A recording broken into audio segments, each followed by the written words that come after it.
Actually, I released an EP. It was a two-part EP. I went through a breakup, and I wrote about the breakup, pushed it to the side. Then I met my wife. We started dating, going out, engaged, the whole deal. And I started writing about love and falling in love. And so I took these two aspects and put them together, and there's a two-part EP about falling in love and falling out of love. It's called Love Sick / Sick of Love. And and I just took those life experiences of going from hitting rock bottom to out of nowhere climbing to the top. You're like a one-man army. Yeah, one-man band. You do a lot by yourself. Yeah. How do you do all that? And you're a dad and you're a... You know, it's I will admit that I have a very strong support system when it comes to my wife and my friends and my parents and my wife's parents. I have a very strong support system when it comes to, taking care of my son. So that helps a million when it comes to time management. When I had my son, it was a matter of figuring out,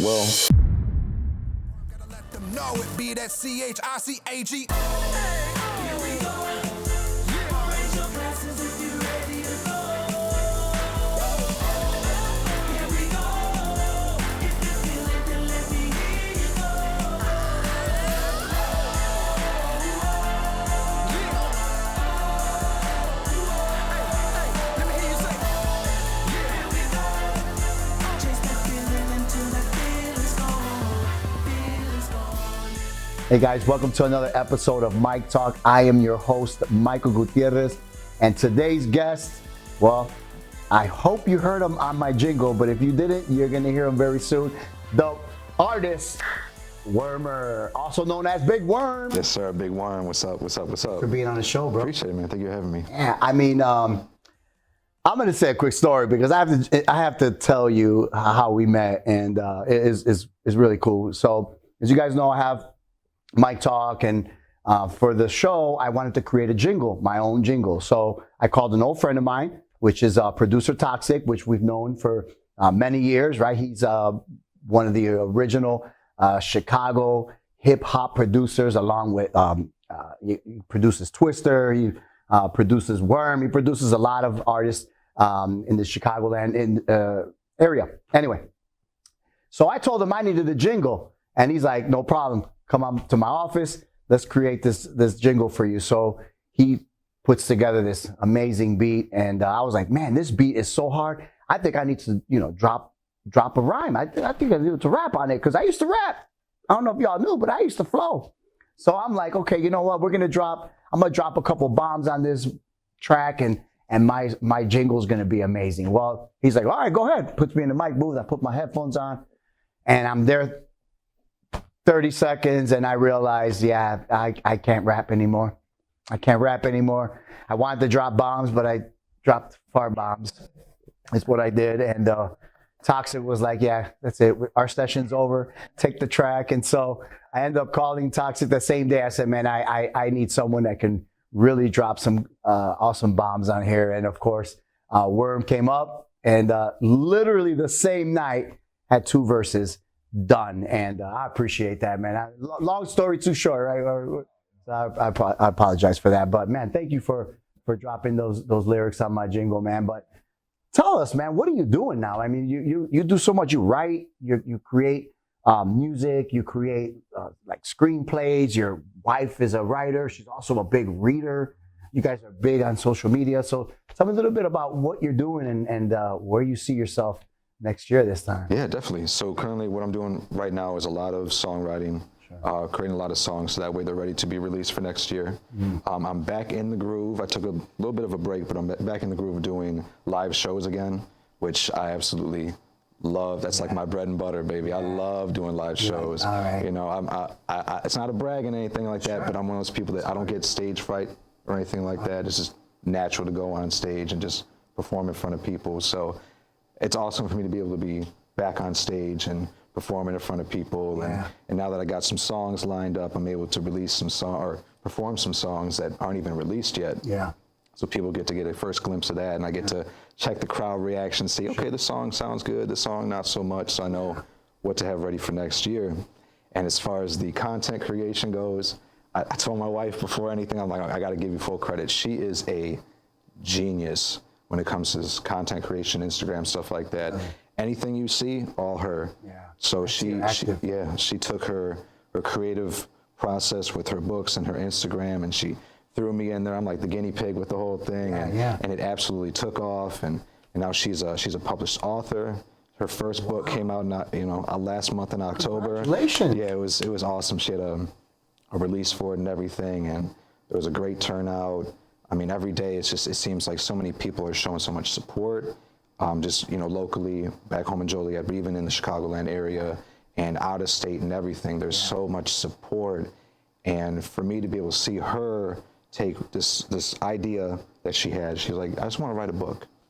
Do it. Do your thing. Why not? Because we all start with something, right? When I first started making music, I didn't think it was going to be much. It was kind of like a hobby. Sure. But the more you progress and the more you get into it and the more you start perfecting your craft and the more feedback you get, you realize, hey, this is more than just a hobby. And she took that idea and just ran with it. Yeah. And it's been incredible. I got to learn from that too. Yeah, absolutely. Because I was able to watch what she does. Music and it's one form of art. But with her writing her books, it's another form of art, and I was able to take and see. Oh, wow. Yeah, it was crazy just to see what she's done, and I adapted it and put into with my music. My most recent release, the song we were talking about, "Remember Me," that's actually a theme song for her book. So the whole from front to back, it encapsulates her entire book and gives a real feel for it. So even if you don't read the book or you haven't read it yet, when you hear the song, you kind of have an idea on what to expect going in. Wow, that's actually a niche if you think about it. Yeah, absolutely. Yeah. I've never even heard of that. Mm-hmm. So if someone writes a book, like a team, that's a team. Yes. So you guys could actually become some kind of, I don't know, like an item that would offer some kind of unique service. Definitely. I'll write a book for you, and then my husband will write the song. Yeah, absolutely. The whole book in 3 minutes. You don't want to read the book, just hear the song. Yeah. What gets you like in that right? Like, okay, so I love to write. I love to get in my writing zone. Right. But I stopped writing hip hop years ago. That when I tried to write the jingle, I was like, what am I doing? Like, I don't even know where to begin. Mm-hmm. And it's hard because, if someone's a creator such as yourself, you're like, man, rapping is like riding a bike. You just never forget, right? And it may be so that I can freestyle. I'll get in there and freestyle a little bit. I'll massacre it a little bit first, but then I get warmed up and I'll say a couple cool things, right? But to get in and write something in depth like that, like your music, like Remember Me, like your music is deep. And when you say Remember Me, it's hard to forget you because thank you. Your music is deep. Tell me where, I know every artist, well, it comes from my past, or it comes from, for you, it comes from your wife's books, or it comes from where else that can come something so inspiring, something that could be so deep and at times could be dark, but at the end it looks that there's light there. It honestly comes from just life experiences. Yeah. I preach to people that, people that have writer's block, or they're caught up and they can't figure out where to go with their music. You just need to go out and experience, because we're not here for long, and the more that you experience, the more you're able to say, hey, I can take this moment and I could put it into words. Dang. And, being able to take these words and be able to present it to people and even connect with people on a personal level. When I first started off, I never thought that would happen, because it was for fun, But to put these songs out and take my experiences in my life, put it out to the world, and people can relate to that, like, hey, I'm going through the same thing, or I know exactly what you're talking about. That just builds so much. Explains why when Toxic put us on the phone, I was like, look, this is who I am. This is what I do. I don't know if you're going to be able to write about me. And just through this phone call, this is what sends me the file literally a few hours later. I'm like, how did this guy just write about me and doesn't even know me at all? That was very, very, very encouraging. And that was appreciate impressive.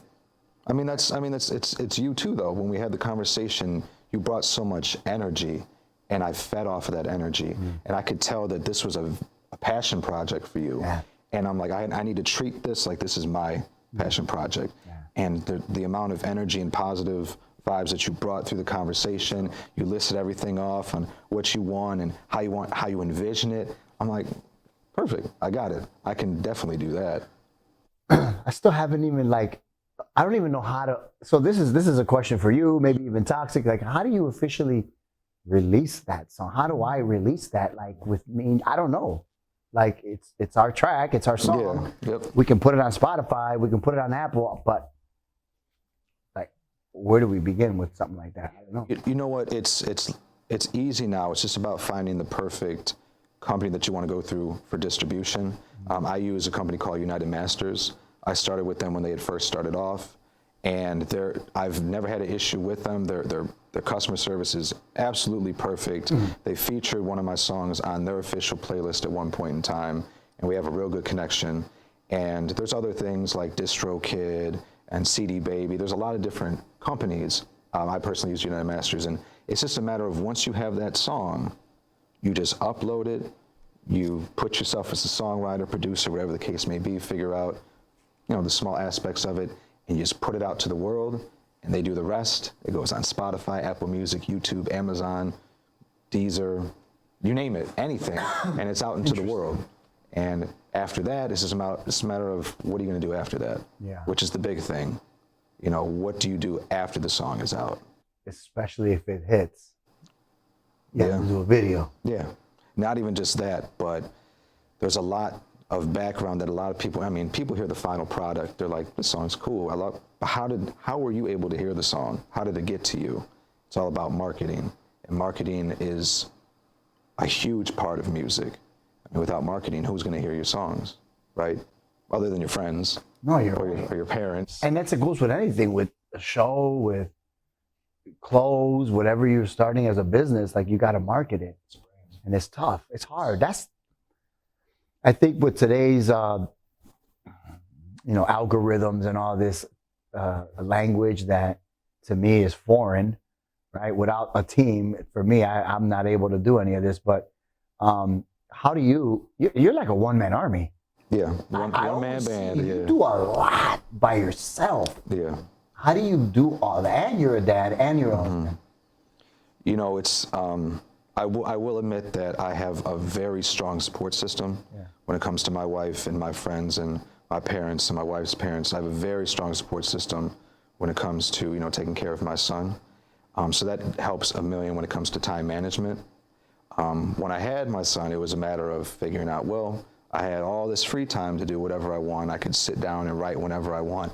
But now it's taken down to hours. You had to figure out how to manage that time.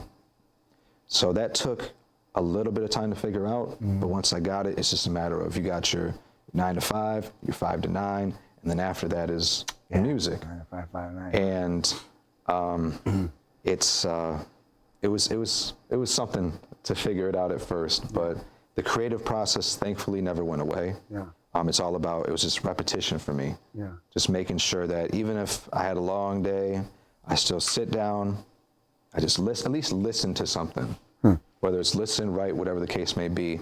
And I made sure to keep that momentum moving forward, even after I had my son. What is it looking like now? Like you're performing and you're performing in front of people. Like what's going on with that? Are you going to start doing some bigger things, going out of the state, going to LA? What is around the corner for you? We'll see. We're starting off slow because I'm just officially getting back into live performing because I took a lot of time off. Sure. But it's just a matter of doing small shows, small venues here and there. Yeah. If certain things pop up, it's just about pitching myself to whoever's booking the venues, whatever the case may be. Yeah. And if I'm booked, perfect, and I just go out there and I just let myself do my own thing, perform, have fun. Yeah. People can feel when you're having fun. Yeah. And that makes them have fun and gravitate to you. And it's crazy because when you're center stage and you're not used to it, sometimes you're like, okay, you can freeze up. Writer's block, for example. Writer's block doesn't necessarily mean that I can't write at all or I'm stuck, right? it could just mean I'm not in that moment. Right, absolutely. Right? I'm not in that moment. And so I find myself struggling with finding that moment, and it's not always a convenient time. So let me explain. Okay. I experiences, right, like life, and as a writer, you can go through something on the street, and it's like, that was a scene. Or you can meet someone, Yeah, and be like, oh, that's a character, right? How do you, or do you even take those kind of elements of life and bring them into like a song or a screenplay that you're writing or something that you're putting together? absolutely. Yeah, because those things to me are what keep me kind of like engaged in writing. Right. Because there's days I want to sit down and write, and I'm like, but there's moments that something happens, and it's like, oh, I gotta write. Yep. How do you kind of wrestle through that in 9 to 5, 5 to 9 kind of life? Yeah, you know what, like kind of piggybacking off what I said, it's all about time management, but even technology is perfect. You can grab your phone real quick, pull your notes up, something pops into your head, you write it down real quick. Yeah. And as far as the life experiences go, I'm still. Yeah, you still pen. And I be driving with a note. I'm like, where's my notebook? Where's my notebook and a pen? Oh, and I'm man. like, bro, like, oh, come on, man. We got to get you upgraded on that, man. You got to use your notes. Got to use it. Anyways, right. So the perfect example, actually, I released an EP. It was a 2-part EP. I went through a breakup, and I wrote about the breakup, pushed it to the side. Then I met my wife. We started dating, going out, engaged, the whole deal. And I started writing about love and falling in love. And so I took these two aspects and put them together. And it's a 2-part EP about falling in love and falling out of love. It's called Love Sick / Sick of Love. And wow, and I just took those life experiences of going from hitting rock bottom to out of nowhere, climbing to the top, and experiencing something I never thought I'd ever experience.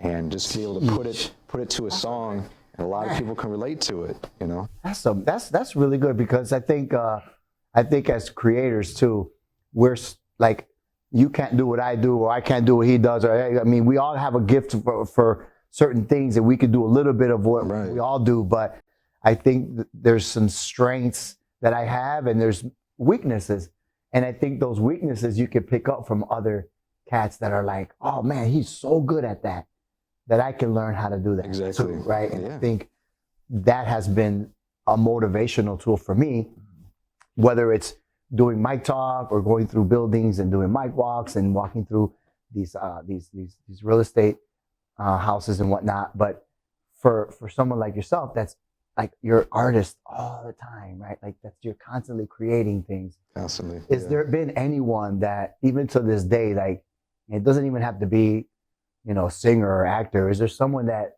you still look up to even to this day, be like, man, like, I still remember what he did 20, 30 years ago that today still impacts me? Yeah, so this funny story. So a lot of people, when it comes to like when you meet new artists, like, who was your inspiration? Who did you grow up listening to? This and that and that. When I tell you this name, you're gonna be like, absolutely no way, I would never guess it. Chameleonaire.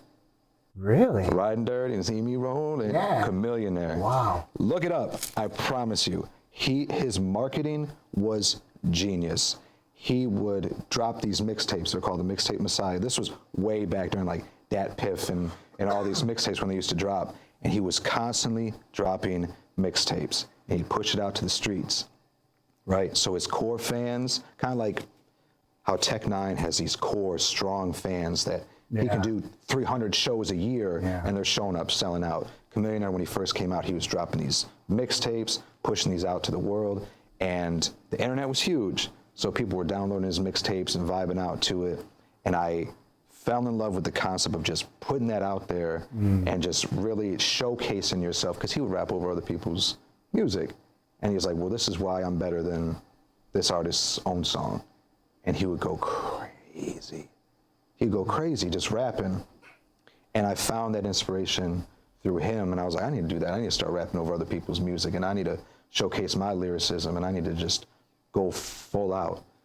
And that's what I did. And to this day, I still think back to that all the time, because, you know, without him putting that music out there for me to discover, I would have never started rapping. That's crazy.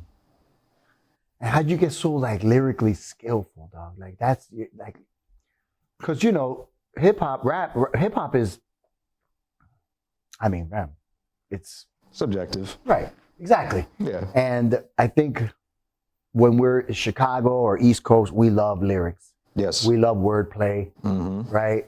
Don't get me wrong, I love West Coast rap. We grew up with Snoop and Yeah. them, but you know, Midwest and when it comes to Chicago hip hop and New York, we were all about wordplay. Yeah. You know, and I think today you don't hear that a lot. I don't say you don't hear it a lot. It's just Yeah. it sounds different. I can agree on that. Yeah. But I feel like when I hear music like yours, and you're in that kind of category that I can relate with when it comes to like what's that other guy NFT, is that his name? NF. Yeah, I like NF. I've always liked him, bro. He was, man. So when I heard yours for the first time, I was like, man, he reminds me of NF. Yeah. But I feel like yours was my song. It was just more community. It was more live, right? And so NF, I like NF. He's a lot of it is hurt, pain, dark, right? And then Yeah. there's redemption. But I think that when I heard yours, it's like, man, this guy got some lyrics, and the fact that you sent them in an hour, for me, it was like, it's like you had my song already done. Like, let me just upload it now. It's done. What puts you in that word play zone, or is that just like, is this as automatic for you? I would say it's just not overthinking. You have to let it come natural. Blank canvas, throw at the canvas, see what sticks. And once certain things stick, then you start dissecting, switching things up, and changing words around. It's like how we write our screenplays. Like we're never going to write a movie and exactly. It's all rough draft. Then you remove stuff, and then you. Exactly. Yeah, but it's a little different with you.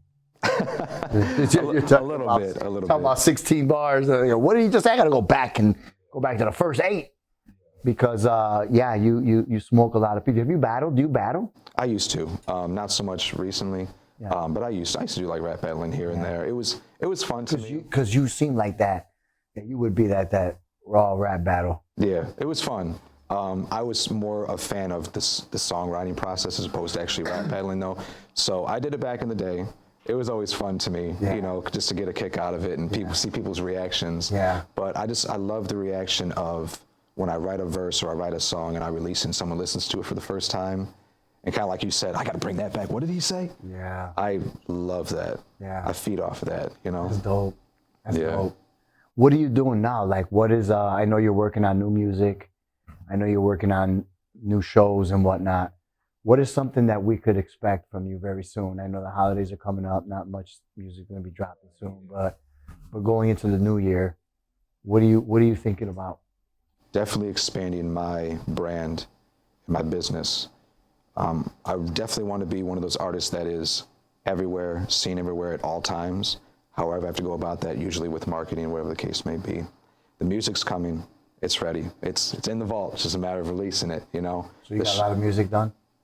Man, you'd be shocked. It's Do you a make lot. your own tracks, like in your room and stuff like that? I got a little setup at the crib, little office room. That nowadays it's all you need is you just need something to record on. And you know, I do mix my own music as well. So I write, record, and mix my own music. I do have my own engineers and my producers, and it's just a matter of sitting down and getting in my zone and having fun. That's the main thing, is just having fun with it. Yeah. You know, there's, like you talked about, there's nights and there's days where you just sit there and you're like, I got nothing. Yeah. You know, but it comes. That's crazy, bro. It comes, Because yeah. sometimes it's like I got nothing, and it's like, okay, I got to get in this. I got to put myself in the zone, because if I don't, it's just gonna. Sometimes it just for me, it just kind of, I don't want to say crushes me, but it hinders me. Yeah. If I don't have a show lined up, and if I don't have it, or I'm not feeling it, you know, emotionally or mentally, it's hard to push through those things. You know what it is, and this is what I tell people all the time, is it's you. It's your music. It's you're writing it. You know, a lot of people get caught up in the background noise of how are people going to how are these people, or how's the crowd going to react to my song, or if I do this or if I do that.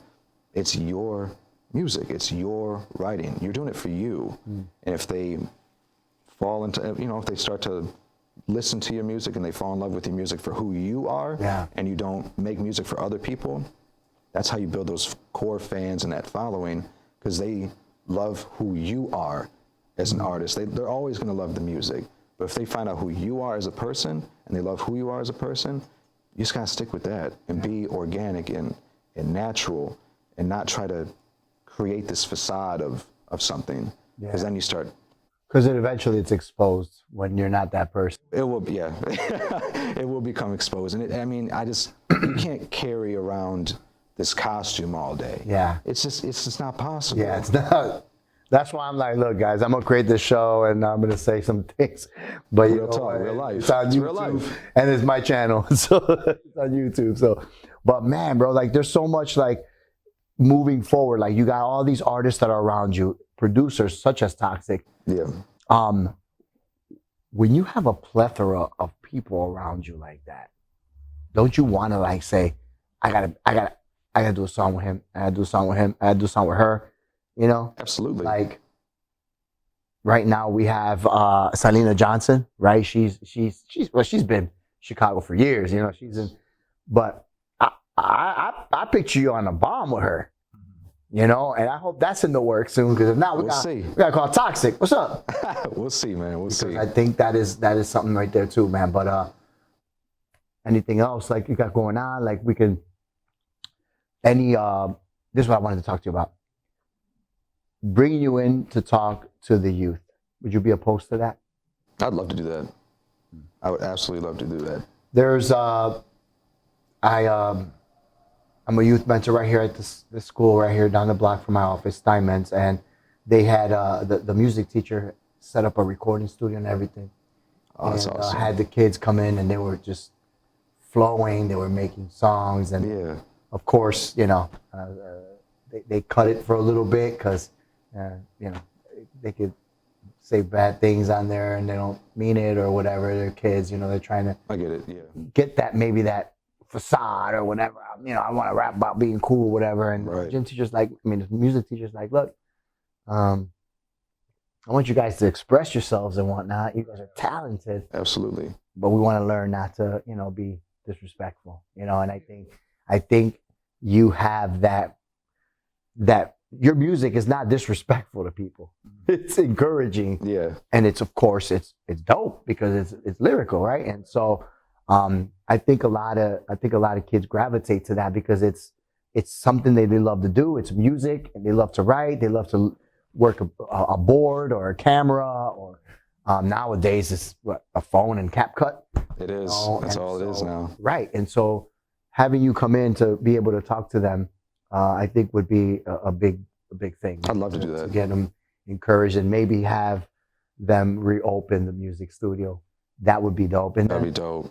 Having maybe someone come in once a month of a name, like one month is Worm, the next month is Twister, the next month is Toxic. Yeah. To come in on them and then be like, hey guys, you know, I'm here to show you how we do it, right? And encourage them that we could also do this without dissing ops. I'm hearing this now. What does this mean now? You know? Oh, man, that's funny. He dissed the ops, Mike. I'm like, what does this ops mean? They're like, you know what that means? I'm like, they're like, oh. I'm like, what is? And then of course you're like, this opposition. Okay, but y'all know about that word. We gotta cut it short. Oh man. Yeah, we didn't use those terms back then. But yeah, that would be encouraging to have to come in and talk to the principal, definitely. The school teacher. I should say the music teacher. Yeah. He flows. Okay, no. He's a skater. Oh, really? He looks like a skater dude. So, but he's he flows, and he's got turntables set up there for the kids. And oh, that's dope. It's dope, and that's the music class that they have today. Yeah. When we were in music class, It was some guy, all right, grab the trumpet or grab this or just Same. It was just Yeah. nothing like to. Yeah. And now the music teacher is cool. He comes in with some cool sneakers and he's spinning and he's freestyling. The kids love that. That's man. awesome. Yeah. You would have had a teacher like that. I would have had an A in music. Right. I Right. Yeah. didn't spend much time in music class because I didn't know how to play an instrument. So Yeah. You're right. it wasn't fun. Like Julius, the mad thinker, like, oh, I was in a band. I don't know. Not all of us were in a band. No, I wasn't. Not me. But man, I wish I could keep talking to you. Oh yeah, definitely. I want to keep talking to you. When can you come back and chop it up with us? You tell me. I'll make it happen. Your next single. Let's do it. After your next single. Let's do it. You can come and maybe even talk to the kids at Steinman's. I'd love it. Is that cool? Yeah, we can do that. Appreciate you, man. Yeah. Worm, thank you for stopping by. Appreciate it, bro. Appreciate it. Guys, look up Worm. Where can they find you? As a matter of fact, there you go. If people want to find you, if people want to actually maybe make a song with you, if you got a producer that says, man, I want to work with him, how can they find you? Yep. All socials at I am Wermer, Instagram, Facebook, name it, Twitter or X, whatever it's called now, at I am Wermer, and just find me there, hit me up. I respond to all DMs. Yeah. And if you're looking to work, right here, let's make it happen. And if you guys want lyrics for your jingle, that's the man. That'd be me. All right, guys, till next time, I'm your host, Mike Gutierrez, for Wermer, the artist. So long, everybody. Mike Talk, real Peace. life, real talk. Peace out.